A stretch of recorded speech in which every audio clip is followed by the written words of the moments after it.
At exactly 8:03 a.m., Earthlings tapped, swiped, and refreshed, only to discover that the loudest voice of the decade had gone silent. It was a strange kind of quiet, the kind that hums in the background when something big has just ended or is about to begin. At first, chaos occurred. Influencers stared blankly at their ring lights. News junkies tapped nervously, starved for headlines. Teenagers sat across from each other at cafes, unsure where to look. The digital world, once so loud, had evaporated. What do we do now? In that strange, quiet, something shifted. For some, it was a relief, a break from the noise, the pressure, the performative rush of daily points. For others, it brought unease, like walking into a room that's unusually buzzing with voices, now eerily still. People looked up and conversations moved from screens to real life. Laughter echoed without being recorded. Moments were felt instead of posted. The world exhaled no filters, no feeds, just the raw light of morning and self-reflections. Fingers paused mid-scroll, eyes lifted from screens. A digital hush fell across nations, and in that silence, real voices rose. Without posts, stories, or twists to consume, many turned inward or outward. The walls without headphones or journal entries instead of status updates gave chance to admire the beauty of life. The world was not watching, it was simply living. The silence didn't last forever, but its echo lingered. It reminded us that beyond the likes and hashtags, there is a world that breathes slower, deeper, and it's worth returning to once in a while.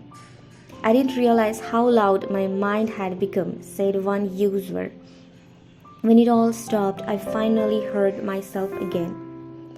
The event sparked discussion about digital well-being, online addiction, and the value of presence in a hyper-connected world. While normal service resumed the next day, many carried forward a quiet lesson. Sometimes the best connection is offline. The silence crept through these cities. People who had spent years online suddenly noticed their neighbors' parks long abandoned filled with children's laughters again. A barista at a cafe said it was the first time in months she saw customers look up and smile.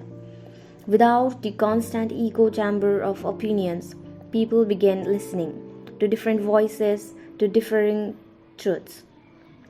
Without curated feeds, they saw the raw, beautiful imperfections of life. For a moment, society remembered itself. It wasn't easy for everyone. For many, the silence brought anxiety, the kind that creeps in when distractions fall away. Some felt lonely, unsure how to connect without a heart button or seen notification.